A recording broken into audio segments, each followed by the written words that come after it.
السلام عليكم ورحمة الله وبركاته.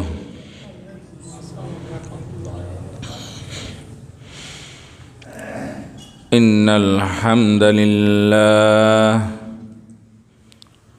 نحمده ونستعينه ونستغفره ونؤمن به ونتوكل عليه ونعوذ بالله من شرور أنفسنا ومن سيئات أعمالنا. من يهده الله فلا مضل له ومن يضلله فلا هادي له.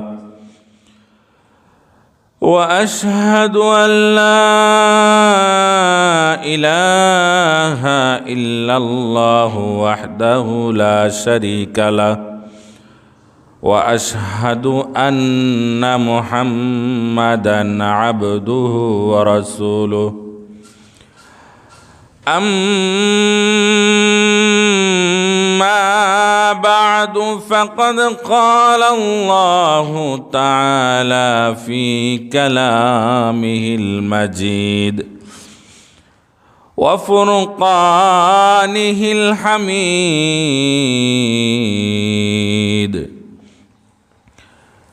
أعوذ بالله من الشيطان الرجيم. بسم الله الرحمن الرحيم. ما جعل الله من بحيرة ولا سائبة ولا وصيلة ولا حام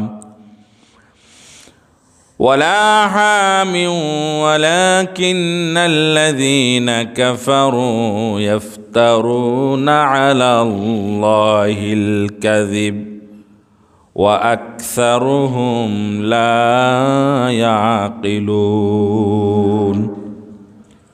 صدق الله العظيم. وقال النبي صلى الله عليه وسلم: لا فرع ولا عتيرة، إن الله وملائكته يصلون على النبي يا أيها الذين آمنوا صلوا عليه وسلموا تسليما.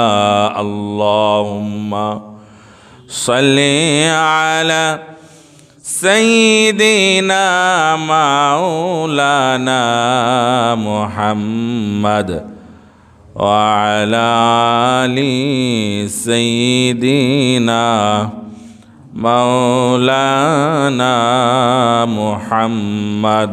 اللهم صل على سيدنا مولانا محمد وعلى آل سيدنا مولانا محمد। আলহামদুলিল্লাহ,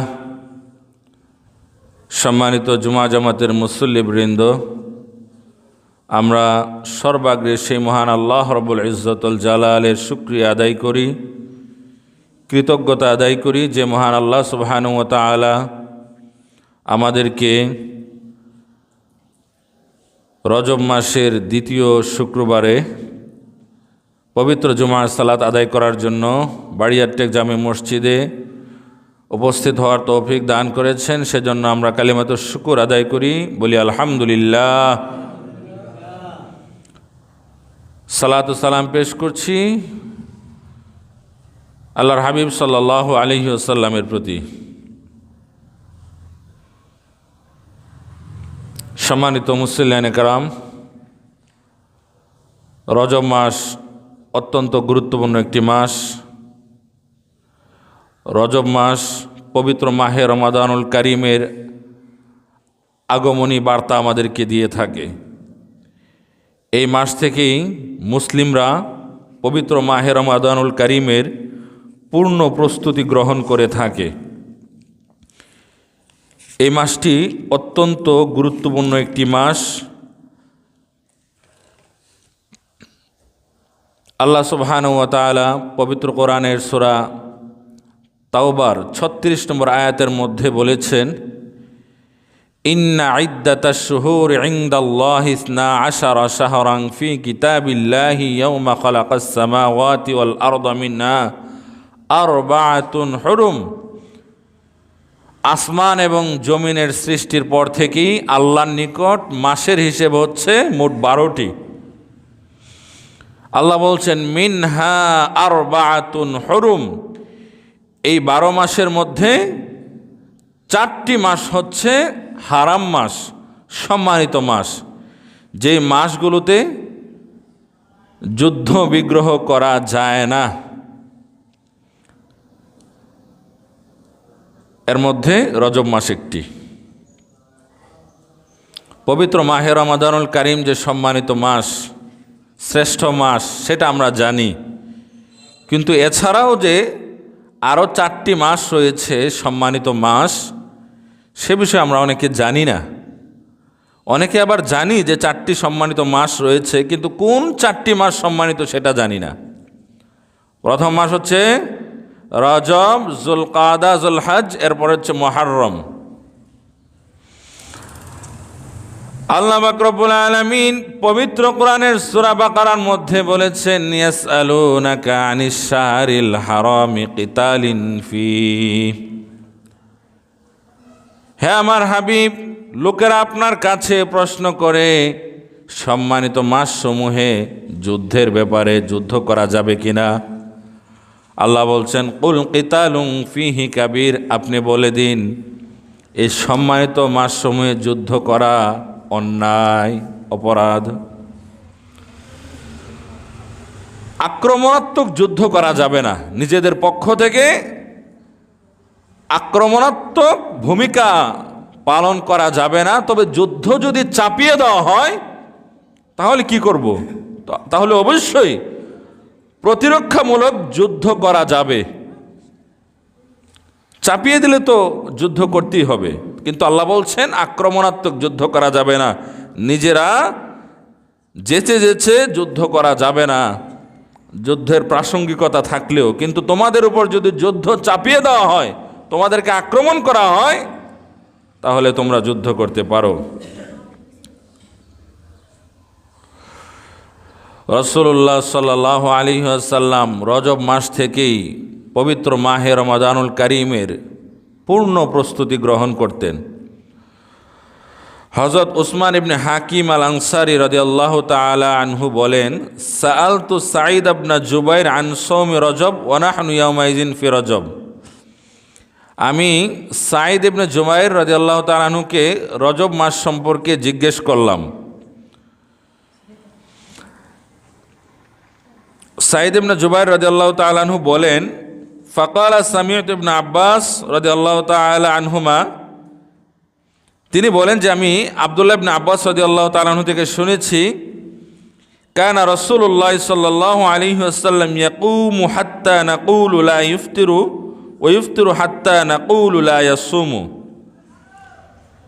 আব্দুল্লাহ ইবনে আব্বাস রাদিয়াল্লাহু তাআলা আনহু বলছেন যে রাসূলুল্লাহ সাল্লাল্লাহু আলাইহি ওয়াসাল্লাম রজব মাস আসলে পরে তিনি ধারাবাহিক রোজা যখন রাখতেন, তখন আমাদের মনে হতো যে তিনি রোজা ভাঙবেন না, তিনি রোজা রেখেই যাবেন, সিয়াম সাধনা করেই যাবেন। কিন্তু যখন তিনি আবার রোজা রাখা বন্ধ রাখতেন, সেটাকেও তিনি ধারাবাহিক করতেন, ধারাবাহিকভাবে রাখতেন না। রাখার সময় ধারাবাহিকভাবে রাখতেন, আবার যখন রাখতেন না তখনও সেটার ধারাবাহিকতা ছিল। তখন আমাদের কাছে মনে হতো যে তিনি আর রাখবেন না। বোঝা গেল রজব মাস গুরুত্বপূর্ণ মাস। এই মাসে সিয়াম সাধনা করার ফজিলত আছে, তবে এই মাসে সিয়াম সাধনা তথা রোজা রাখা ফরজ নয়, আবশ্যক নয়, রাখলে অনেক সওয়াব রয়েছে।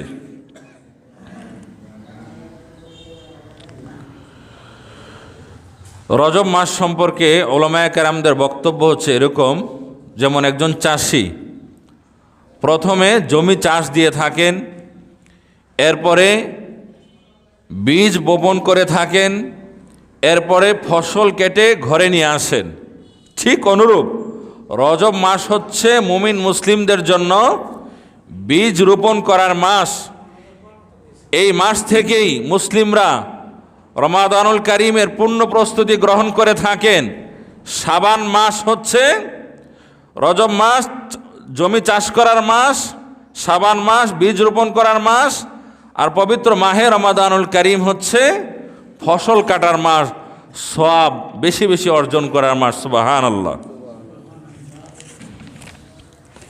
প্রিয় হাজিরিন, রজব মাসের যেরকম ফজিলত আছে, এই মাসকে কেন্দ্র করে কিন্তু অনেক কুসংস্কারের অনেক ব্যবস্থা আমরা বিভিন্ন জায়গায় দেখে থাকি। এটা পুরাতন জাহিলি যুগেও রজব মাসকে কেন্দ্র করে অনেক মানুষ অনেক ধর্মবিরোধী কাজ করত ধর্মের নামে। হাদিসটা শুনুন। আন আবি হুরায়রা রাদিয়াল্লাহু তাআলা আনিন নবী সাল্লাল্লাহু আলাইহি ওয়াসাল্লাম قال, আল্লাহ রাসূল সাল্লাল্লাহু আলাইহি ওয়াসাল্লামের বিশিষ্ট সাহাবী, সর্বাধিক হাদিস বর্ণনাকারী সাহাবী আবু হুরায়রা রাদিয়াল্লাহু তাআলা আনহু বলছেন, রাসূলুল্লাহ সাল্লাল্লাহু আলাইহি ওয়াসাল্লাম ইরশাদ করেছেন, লা ফারআ ওয়ালা আতিরা, ইসলামে ফারআ এবং আতিরা নেই। তো ফারআ এবং আতিরা কি, এটার ব্যাখ্যা আছে যে ফারআ হচ্ছে ওয়াল ফারউ আউয়ালু নিতাজিন কানা ইউনতাজু লাহুম কানু ইয়াযবাহুনাহু লিতাওয়াগীতিহিম। যে ফারআ হচ্ছে উটের প্রথম বাচ্চা, যে বাচ্চাটাকে জাহিলি যুগের মানুষেরা দেবতার নামে বলি দিত। আমরা বলি নাউজুবিল্লাহ, ইসলামে কোনো বলি টলি নাই। আর আতিরা হচ্ছে ওয়াল আতিরাতু ফি রজব, রজব মাসে একটা পশুকে জবেহ করা হতো বা বলিও দিত, সেটার নামকরণ তারা করেছিল রজাবিয়া।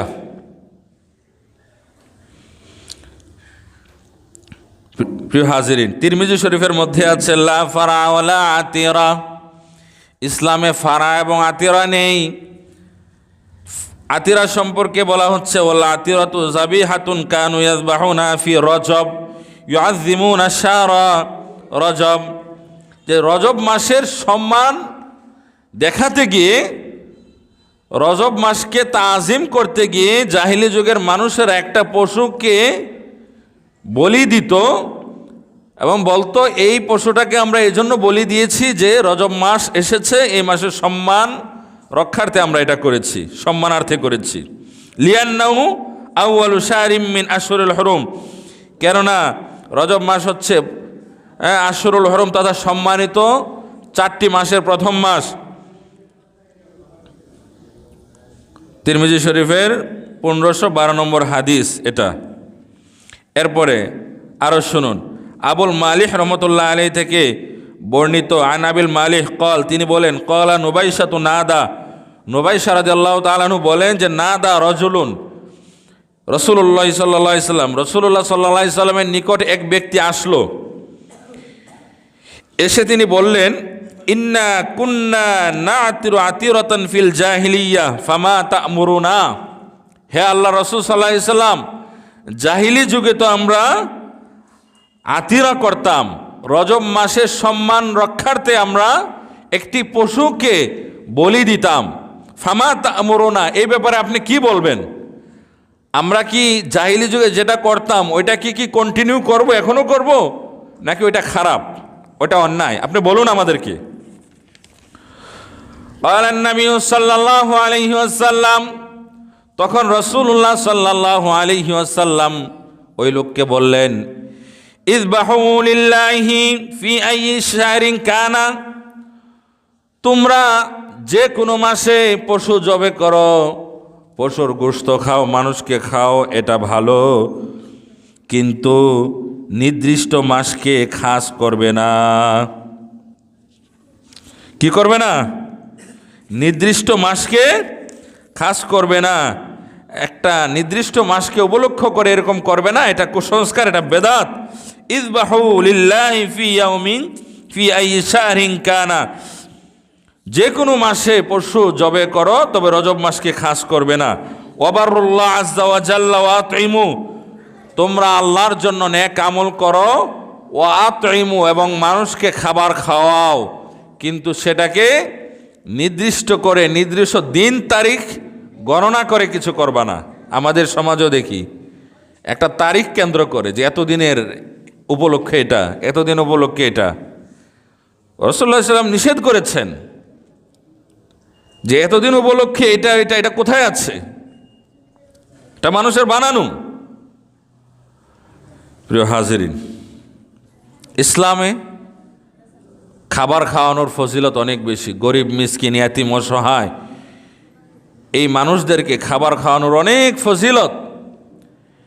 এক সাহাবী আল্লাহ রাসূল সাল্লাল্লাহু আলাইহি ওয়াসাল্লামকে এসে বললেন, আইয়ুল ইসলাম খাইর, হে আল্লাহ রাসূল সাল্লাল্লাহু আলাইহি ওয়াসাল্লাম, ইসলামের কোন কাজটা ভালো, কোন কাজটা উত্তম?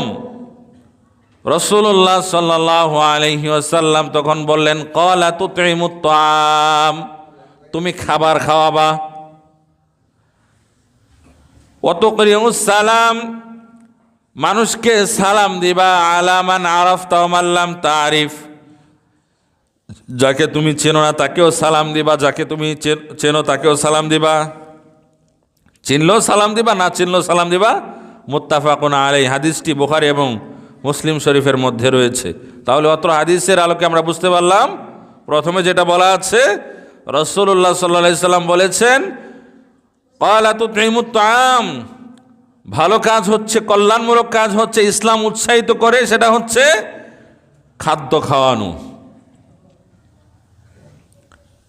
সেটার ব্যাপারে ইসলাম উৎসাহিত করে, কিন্তু নির্দিষ্ট তারিখ ক্ষণকে সামনে রেখে, মাসকে উপলক্ষ করে কোনো কিছু করা, সেটাকে ফজিলতপূর্ণ মনে করা, সেটাকে ইসলাম বেদাত বলে। রাসূলুল্লাহ সাল্লাল্লাহু আলাইহি সাল্লামকে যখন সাহাবী বললেন, হে আল্লাহ রাসূল সাল্লাল্লাহু আলাইহি সাল্লাম, ইন্না কুন্না নাতিরু আতিরাতান ফিল জাহিলিয়া, জাহিলি যুগে আমরা আতিরা করতাম, রজব মাস আসলে পরে সম্মানিত মাস জন্য একটা পশু জবে করতাম, বলি দিতাম, নিজেরা গোশত খেতাম, মানুষকেও খাওয়াতাম। এটাকে তো আমরা ভালোই মনে করি, সম্মানিত মাস, মানুষকে খাওয়ানো। এ ব্যাপারে ফামা তা'মুরুন, আপনি কি বলবেন? রাসূলুল্লাহ সাল্লাল্লাহু আলাইহি সাল্লাম কি বলেছিলেন? ইযবাহু লিল্লাহি ফি ইয়াউমিন আইয়ি শাহরিন কানা, যে তোমরা আল্লাহর নামে পশু জবে করো যে কোনো মাসে, কিন্তু নির্দিষ্ট মাসকে এরকম নির্দিষ্ট মাসে করবে না, খাস করবে না। ওয়াবারুল্লাহ আযজা ওয়া জাল্লা, হ্যাঁ, নেক আমল করো, ওয়া আতঈমু, এবং মানুষকে খাদ্য খাওয়াও। সুবহানাল্লাহ। এক শ্রেণীর মানুষ, তারা জাহান্নামী, তাদের সম্পর্কে সূরাতুদ দাহের বলা হয়েছে, যখন তাদেরকে বলা হবে, মা সালাকাকুম ফি সাকার, ওহে জাহান্নামীরা, কেন তোমাদেরকে সাকারে প্রবেশ করানো হয়েছে, কেন তোমরা জাহান্নামী হয়েছো, সাকার নামক জাহান্নামে আসলা? তখন জাহান্নামীরা বলবে, ক্বালু লাম নাকু মিনাল মুসাল্লিন, আমরা মুসল্লি ছিলাম না, নামাজি ছিলাম না, আমরা আল্লাহর ইবাদত করতাম না, আমরা বলতাম নামাজের মতো নামাজ একবার পড়লেই হয়ে যায়, আর লাগে না। অথবা আমরা বলতাম আধ্যাত্মিকতার চূড়ান্ত পর্যায়ে চলে গেলে ইবাদত আর লাগে না। এগুলো বলে আল্লাহর ইবাদত থেকে আমরা দূরে থাকতাম, খারাপ কাজের সাথে সম্পৃক্ত থাকতাম, সালাত পড়তাম না। যেই সালাত সম্পর্কে বলা হয়েছে ঈমান আনার পরে সর্বপ্রথম দায়িত্ব হচ্ছে মুসলিমদের সালাত আদায় করা, এই সালাত পড়তাম না। এরপরে বলা আছে ওয়ালাম নাকু নুতঈমুল মিসকিন, মিসকিনদেরকে খাদ্য দানে উৎসাহিত করতাম না, নিজেরাও খাওয়াতাম না গরিব অসহায়দেরকে, মানুষকে উৎসাহিত করতাম না। আল্লাহ তাআলা ধন সম্পদ দিয়েছিলেন, কিন্তু তার হক আদায় করি নাই, এজন্য তারা সাকার নামক জাহান্নামে যাবে। তো ইসলাম খাদ্যদানে উৎসাহিত করে, তবে সেটা সঠিক উপায়ে, কুসংস্কার পন্থায় নয়।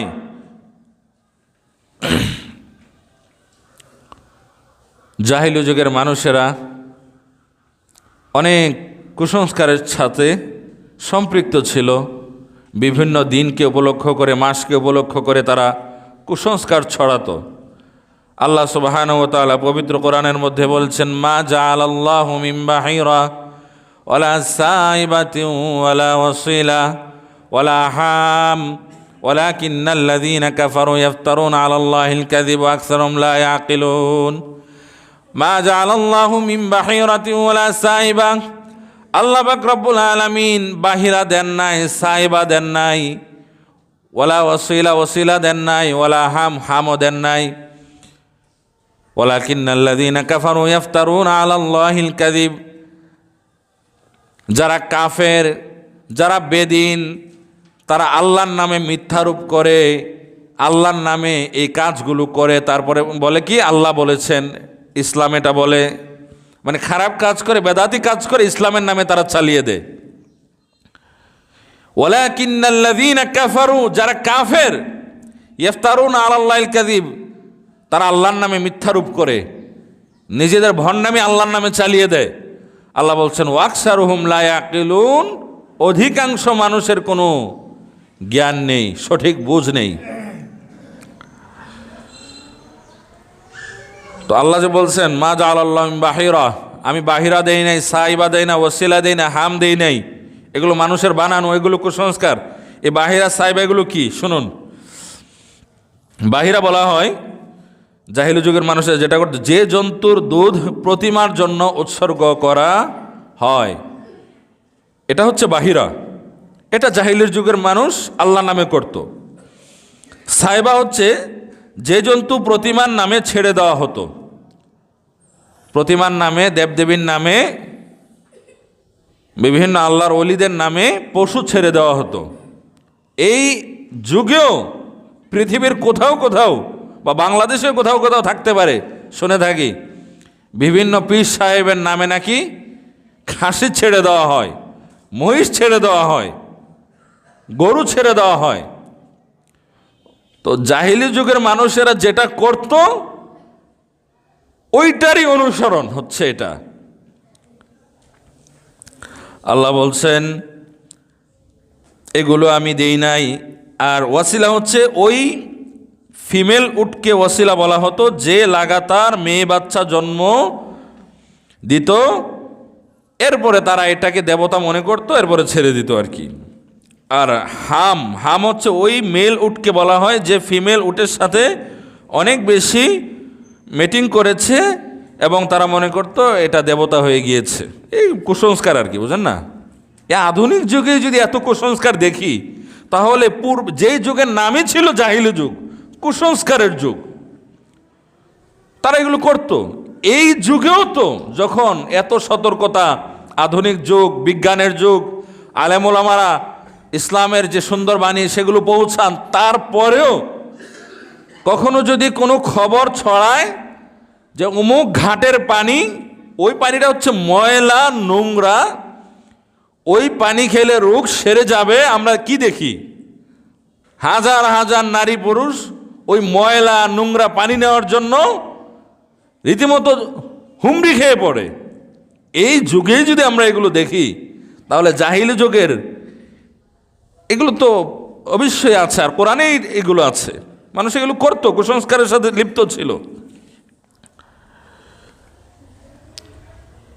এত বর্বর ছিল যে উটের পানি খাওয়াকে কেন্দ্র করে শত শত বছর তারা যুদ্ধের সাথে লিপ্ত থাকত।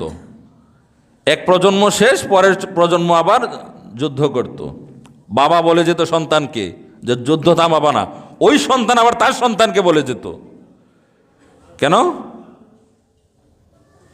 কুয়ার মধ্যে অমুকের উট আগে পানি খেয়েছে, আমার উট আগে পানি খাওয়ার কথা, এটা নিয়ে। তো আল্লাহ তাআলা বলছেন যারা কুসংস্কারের সাথে লিপ্ত ছিল, ওয়া ইযা কিলা লাহুম তাআলাউ ইলা মা আনজালাল্লাহ ওয়া ইলার রাসূল, যখন তাদেরকে বলা হতো তোমরা কুসংস্কার ছেড়ে দাও, ধর্মের নামে অধর্ম ছেড়ে দাও, বেদাত ছেড়ে দাও, শিরিক ছেড়ে দাও, জাহিলি কর্মকাণ্ড ছেড়ে দাও।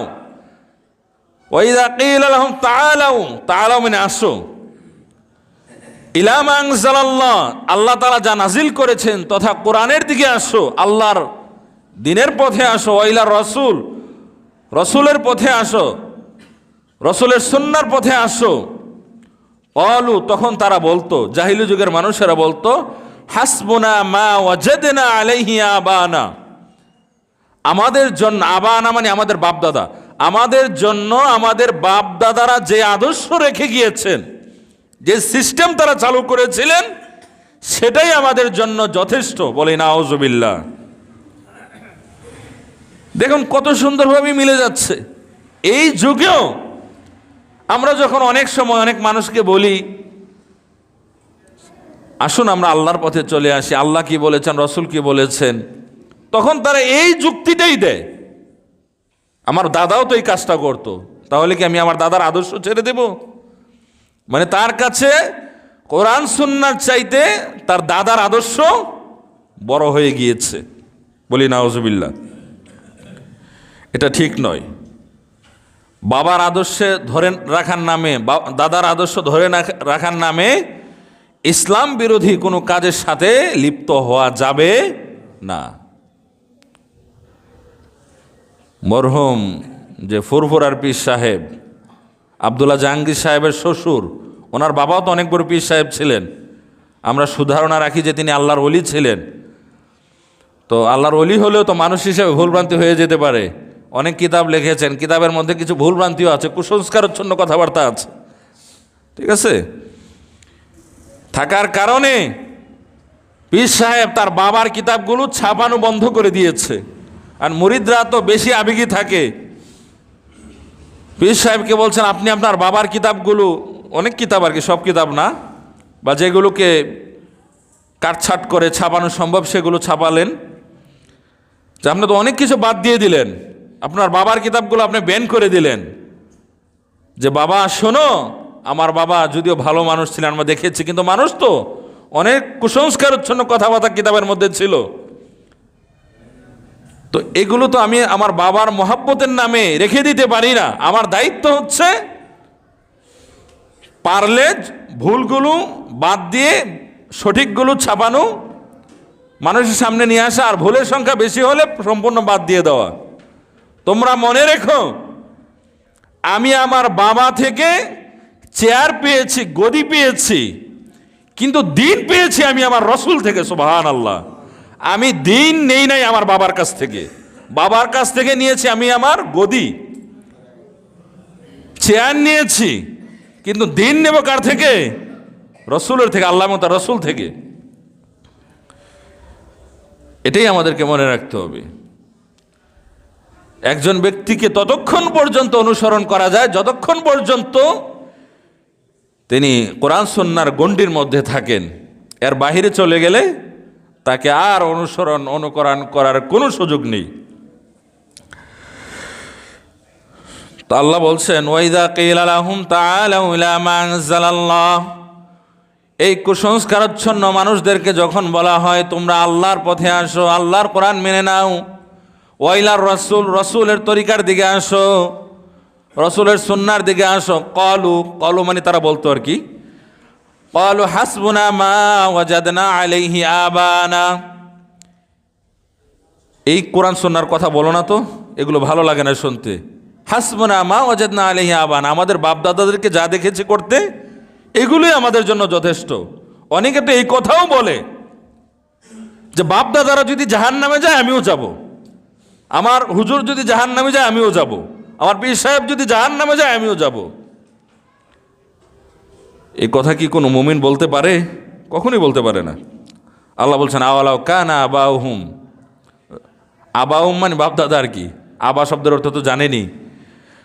আওয়ালাউ মানে যদিও, আওয়ালাউ কানা আবাহুম তাদের বাপ দাদারা লা ইয়ালামুন জানতো না, অজ্ঞ ছিল, ওয়ালা ইয়াহতাদুন, তারা হেদায়েতের উপরও ছিল না।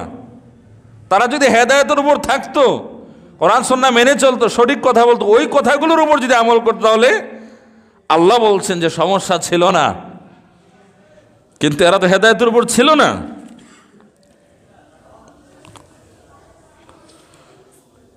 কোরআন সুন্নাহকে সর্বাগ্রে প্রাধান্য দিতে হবে, এটাই ইসলামের কথা। আতিউল্লাহ ওয়া আতিউর রাসূল ওয়া উলিল আমরি মিনকুম, আল্লাহর আনুগত্য করো, রসুলের আনুগত্য করো, এবং তোমাদের যে শাসক কোরআন সুন্নাহর আলোকে তোমাদেরকে গাইড করে, পরিচালনা করে, তাকে মেনে নাও। এরপরে বলা আছে ফাইন তানাযাতুম ফি শাইইন ফারুদ্দুহু ইলাল্লাহ ওয়ার রাসূল, যখন তোমাদের মধ্যে কোনো বিষয়ে বিবাদ তৈরি হবে, ঝগড়া তৈরি হবে, তোমরা ঝগড়ায় লিপ্ত হবে, বিবাদে লিপ্ত হবে, তখন তার সমাধান জানার জন্য, সঠিক সিদ্ধান্তে পৌঁছার জন্য ফারুদ্দুহু ইলাল্লাহ, আল্লাহর দিকে ফিরে আসো, আল্লাহর কোরআনের দিকে ফিরে আসো, ওয়ার রাসূল, রাসূলের দিকে ফিরে আসো। ইন কুনতুম তুমিনুনা বিল্লাহি ওয়াল ইয়াউমিল আখির, যদি তোমরা, আল্লাহ বলছেন, মুমিন হও, মুসলিম হও, আল্লাহকে বিশ্বাস করো, পরকালকে বিশ্বাস করো, তাহলে তোমরা আল্লাহ এবং তার রাসূলের দেখানো পথেই চলবে, এর বাইরে তোমরা কখনোই যাবে না। তো প্রিয় উপস্থিতি, এই মাস তো হচ্ছে রজব মাস, যেটা আমরা শুরুতে জানলাম, অত্যন্ত গুরুত্বপূর্ণ মাস। এই মাসের 26 তারিখ দিবাগত রাত মেরাজ সংগঠিত হয়েছিল। এটা একটা প্রসিদ্ধ দলিল, শক্তিশালী দলিল, যদিও এটা নিয়েও মতানৈক্য আছে, তবে শক্তিশালী দলিল হচ্ছে রজব মাসের 27 তারিখে আল্লাহর হাবিব সাল্লাল্লাহু আলাইহি ওয়াসাল্লামের ঐতিহাসিক মেরাজ সংগঠিত হয়েছিল। আল্লাহ সুবহানাহু ওয়া তাআলা যুগে যুগে অসংখ্য অগণিত নবী রাসূল প্রেরণ করেছেন মানুষদেরকে সঠিক পথের দিশা দেওয়ার জন্য, তাবলীগ করার জন্য, দ্বীনের বার্তা পৌঁছানোর জন্য। সূরা আম্বিয়া 21 নম্বর সূরার 25 নম্বর আয়াত, আল্লাহ বলছেন ওমা আরসালনা মিন ক্বাবলিকা মির রাসূল ইল্লা নূহি ইলাইহি আন্নাহু লা ইলাহা ইল্লা আনা ফা'বুদুন, হে আমার রাসূল, আপনি একমাত্র রাসূল নন, আপনি সর্বশ্রেষ্ঠ রাসূল, সর্বশেষ রাসূল, সর্বশ্রেষ্ঠ গ্রন্থ আল কোরআন আপনার উপর নাজিল করা হয়েছে, সবই সত্য, তবে আপনি একমাত্র রাসূল নন, আপনার পূর্বে আমি অনেক নবী রাসূল প্রেরণ করেছি। ইল্লা নূহি ইলাইহি, ওহী শব্দ থেকে নূহি ইলাইহি, প্রত্যেক নবী রাসূলকে আমি ওহী করেছি, বলে দিয়েছি, তোমরা মানুষদেরকে বলবা আন্নাহু লা ইলাহা ইল্লা আনা, আল্লাহ ছাড়া অন্য কোনো ইলাহ নেই, বিধানদাতা নেই, হুকুমদাতা নেই, ফা'বুদুন, ইবাদত করতে হবে কার? আল্লাহর। নবী রাসূলরা সেই দাওয়াতি মানুষদেরকে দিয়েছেন। প্রত্যেক নবী রাসূলদের এই কথাই ছিল, আনি ইবুদুল্লাহ, হে পৃথিবীর মানুষরা, আল্লাহর ইবাদত করো, মা লাকুম মিন ইলাহিন গায়রু, আল্লাহ ছাড়া অন্য কোনো ইলাহ নেই, আল্লাহর বিধান মেনে নাও। তো যুগে যুগে অসংখ্য গণিত নবী রাসূল আল্লাহ তাআলা প্রেরণ করেছেন, তবে তার সংখ্যা কত সেটা আমরা জানি না। আল্লাহ বলছেন ওয়া ইম মিন উম্মাতিন ইল্লা খালা ফিহা নাযির, প্রত্যেক উম্মতের নিকট আমি সতর্ককারী পাঠিয়েছি। সতর্ককারী মানে কি? নবী রাসূল পাঠিয়েছেন যারা মানুষদেরকে জাহান্নাম থেকে সতর্ক করেছেন, জান্নাতের সুসংবাদ দিয়েছেন। এজন্য রাসূলুল্লাহ সাল্লাল্লাহু আলাইহি ওয়াসাল্লামের উপাধি হচ্ছে তিনি বাশির এবং নাজির, জান্নাতের সুসংবাদদাতা, জাহান্নাম থেকে সতর্ককারী। কিন্তু নবী রাসূলদের সংখ্যা আমরা জানি না।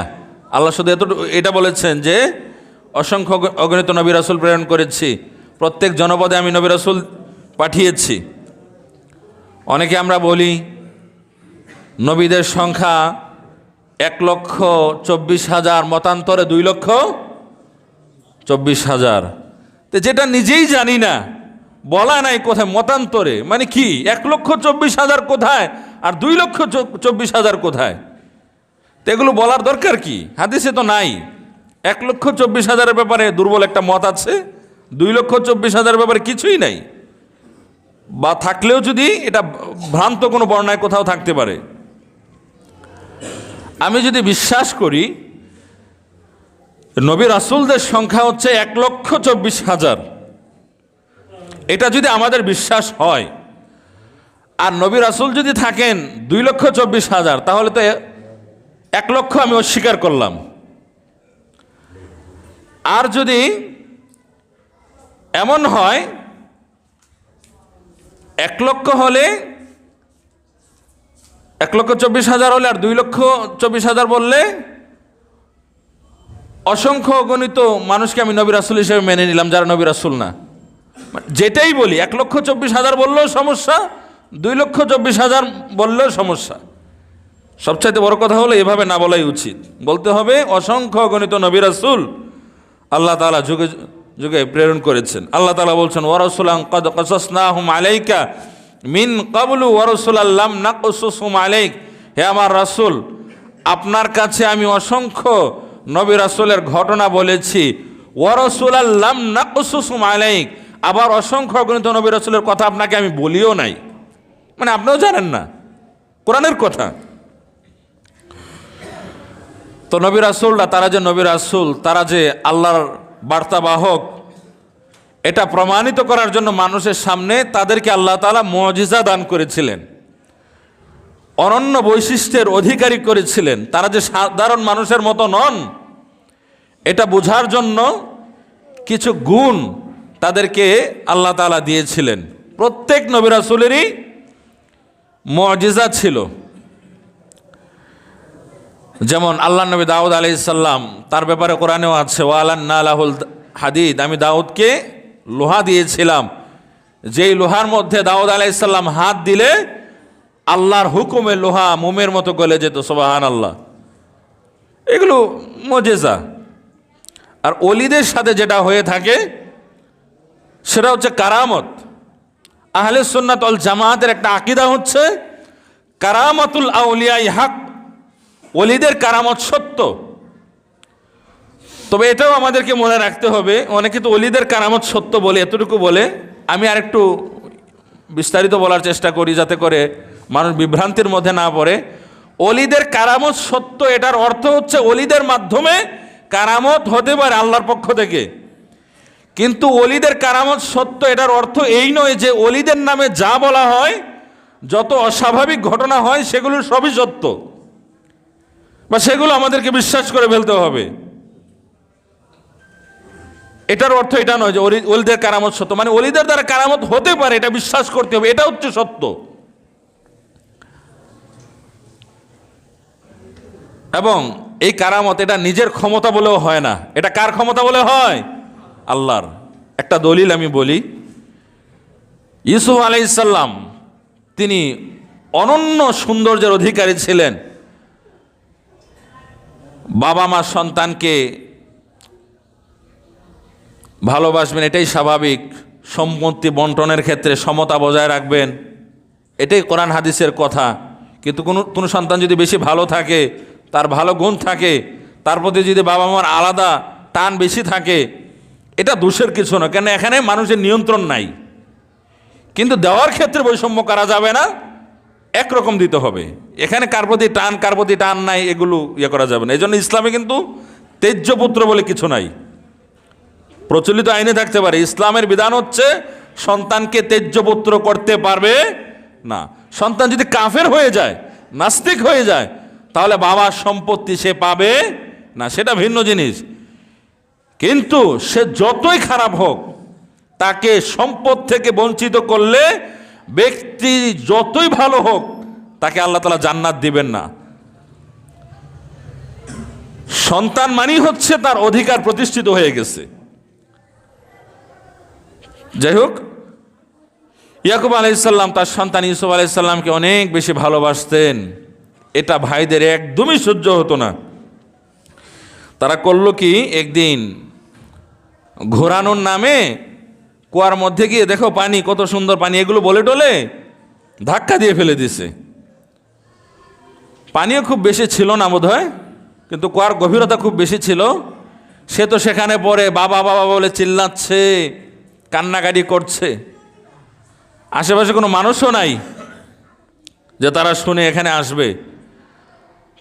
তো ভাইয়েরা বাবার কাছে এসে বলল যে আমরা তো ঘুরতে বের হয়েছিলাম, সে তো ছোট মানুষ, একটা বড় বাঘ, কোরআনে আছে কিন্তু এগুলো বানানো ঘটনা না, ফাকালাহু যিবু, বাবা একটা বাঘ তাকে খেয়ে ফেলেছে। আমরা বড় চেষ্টা করেছি তাকে বাঁচানোর জন্য, কিন্তু পারি নাই। মানে বাবা আর কি করবেন, ফাসবরুন জামিল। আল্লাহ বলছেন যে তখন ইয়াকুব বলেছিল আমি ধৈর্য ধারণ করলাম, কি আর করব, সন্তানকে যদি বাঘে খেয়ে ফেলে। অনেক কান্নাকাটি করেছিলেন, ধৈর্য ধারণও করেছিলেন। এই সন্তান যে এতবার বাবা বাবা বলল, বাবা বুঝতেও পারলো না যে আসলে আমার সন্তান মরে নাই। তিনি ধরেই নিয়েছিলেন বাবা আমার সন্তান মারা গেছে, এটা তিনি বিশ্বাস করেছিলেন। কারামত প্রকাশিত হয় নাই, তিনি বুঝতে পারেন না যে আমার সন্তান বেঁচে আছে। কিন্তু সন্তান তো ঠিকই বেঁচে ছিল। মিশরে গেল, সেখানে বড় হলো, জেলখানায় প্রবেশ করলো, ষড়যন্ত্রের শিকার হলো। এক সময় তিনি খাদ্যমন্ত্রী হলেন। ভাইদের সাথে যখন দেখা হলো, ভাইয়েরা তো একদম ভয়ে তটস্থ, না জানি এখন কি করে, কি প্রতিশোধ নেয়। তখন ইউসুফ আলাইহিস সালাম ভাইদেরকে বলেছিলেন, তোমরা আমার প্রতি যে অবিচার করেছিলে সেগুলো আমার মনে আছে, তবে আমি তোমাদেরকে ক্ষমা করে দিলাম। সুবহানাল্লাহ, শত হলে তোমরা আমার ভাই। তবে আমি তো অবশ্যই আমার বাবার সাথে দেখা করব। তার আগে তিনি জেনে নিয়েছিলেন যে বাবা এখনো বেঁচে আছে কিনা। হ্যাঁ, বেঁচে আছে। তো বাবার সাথে দেখা করব, কিন্তু চাইলেই তো দেখা করা যায় না, এক দেশ থেকে আরেক দেশ। তবে যাও, অনেক দিন ধরে বাবাকে আমি দেখি না, বাবা আমাকে দেখেন না। এদিকে বাবা কিন্তু কাঁদতে কাঁদতে একদম অন্ধ হয়ে গিয়েছেন। আমার যে জামাটা বাবার কাছে দিবা, স্মৃতি হিসেবে যেন তিনি রেখে দেন, আমার ঘ্রাণটা যেন তিনি অনুভব করেন। আর দেখা তো ইনশাআল্লাহ আল্লাহ বাঁচিয়ে রাখলে হবে। যেই জামা নিয়ে ভাইয়েরা রওনা দিল, তখন ইয়াকুব আলাইহিস সালামের কারামত প্রকাশিত হলো। তিনি বললেন, ইন্নী লাআজিদু রিহা ইউসুফ লাউলা আন তুফান্নিদুন। আত্মীয় স্বজনদেরকে বললেন যে এতদিন আমার বিশ্বাস ছিল আমার সন্তান ইউসুফ তাকে বাঘে খেয়ে ফেলেছে, আমার সন্তানরা বলেছিলাম, বিশ্বাস করেছিলাম, কিন্তু এখন আমি বলছি তারা মিথ্যাবাদী। আমার সন্তান মরে নাই, সে কোথাও না কোথাও বেঁচে আছে, আমি তার ঘ্রাণ পাচ্ছি। ওই যে জামাটা নিয়ে রওনা দিল, তিনি বললেন, কোরআনের আয়াত সূরা ইউসুফের মধ্যে, লাউলা আন তুফান্নিদুন, তোমরা যদি আমাকে মানসিক রোগী না বলো, পাগল না বলো, তাহলে আমি বলবো অবশ্যই আমার সন্তান বেঁচে আছে, আমি তার ঘ্রাণ পাচ্ছি। সুবহানাল্লাহ। তো আপনি ঘ্রাণ পাচ্ছেন, এখন ঘ্রাণ পাচ্ছেন, বেঁচে আছে। তো আপনার বাড়ির পাশে কুয়াতে যে পড়ে থাকলো, বাবা বাবা ডাকলো, তখন কেন ঘ্রাণ পান নাই? উত্তর হচ্ছে তখন আল্লাহ তাআলা ঘ্রাণ পাওয়ান নাই, এই জন্য পায় নাই। তখন আল্লাহ তাআলা বুঝতে দেন নাই, তখন বুঝেন নাই। এখন বুঝতে দিয়েছেন, এই জন্য বুঝেছেন। কারামত হচ্ছে এরকম, আল্লাহ তাআলা যখন ঘটান তখন ঘটে, যখন ঘটান না তখন ঘটে না। এটা ব্যক্তি এমন না যে একটা কারামত আমি দেখাবো, হ্যাঁ, যখন তখন দেখাবো। বুঝতে হবে এটা জাদু। জাদু দিয়ে মুরিদ বৃদ্ধি করা, এটাই হচ্ছে তাদের উদ্দেশ্য। আর যাদের মাধ্যমে কারামত প্রকাশিত তারা এটা বলেও না, এগুলো বলে ব্যবসা বাণিজ্য করে না। বেশি বেশি বলার কারণ হচ্ছে সে আসলে আল্লাহর ওলিই না। অনেক সময় আমরা দেখি কোথাও কোথাও নাকি এরকমও বলে দেয় যে অমুক রাস্তা দিয়ে মাহফিলে 10টা গরু আসছে, 11টা মহিষ আসছে, এতটা ছাগল আসছে, গরুগুলোর কালার এরকম, ছাগলগুলোর কালার এরকম, মহিষগুলোর কালার এরকম। তখন শ্রোতারা এটা বোঝার চেষ্টা করে যে তিনি যা বলেছেন পীর সাহেব আসলে বাস্তব কিনা। যদি বাস্তবেই এরকম হয়ে থাকে তাহলে বুঝে নেব তিনি আল্লাহর ওলি। পরে দেখা যায় বাস্তবেই তিনি যা বলেছেন তাই হয়েছে, তার তো সমস্যা। আল্লাহ আকবার বলে একদম মেনে নেয়, সেজদা টেজদা দেয়, নিজের সর্বস্ব বিলিয়ে দেয়। এগুলো হচ্ছে ভণ্ডামি। কিভাবে হয়? ওই জিন পালন করে, শয়তান পুষে, শয়তানের সাথে শয়তান থাকে। ওই যে ব্যক্তি এগুলো নিয়ে আসছে তার সাথে কিছু শয়তান থাকে, আর পীরের কাছে কিছু শয়তান থাকে, জিন থাকে। তো ইলমে গায়েব তারা জানে না, মানুষ যেরকম ইলমে গায়েব জানে না, জিন শয়তানও জানে না। তবে শয়তান যেটা করতে পারে, দ্রুত খবর ছড়াতে পারে। এক শয়তান আরেক শয়তানের কাছে দ্রুত খবর ছড়ায় যে এইভাবে এইভাবে আসা হচ্ছে। ওই শয়তান পীরের কাছে যে শয়তান থাকে সে আবার পীরকে বলে দেয়। তো তিনি সেটা জেনে তারপরে বলেন, পরে দেখা যায় বাস্তবে এরকম মানুষ একদম পাগল পারা হয়ে যায়। সতর্ক থাকতে হবে। সত্যিকার আল্লাহর ওলি কখনো আল্লাহর ওলি সেটা প্রমাণ করার চেষ্টা করে না, তাদের অনুসারীরাও এটা প্রমাণ করার চেষ্টা করে না। যাই হোক, আল্লাহ তাআলা আমাদেরকে সঠিক বুঝ দান করুন। আমরা বলি আল্লাহুম্মা আমিন। ওয়া আখিরু দাওয়ানা আলহামদুলিল্লাহি রাব্বিল আলামিন। আসসালামু আলাইকুম ওয়া রাহমাতুল্লাহি ওয়া বারাকাতুহু।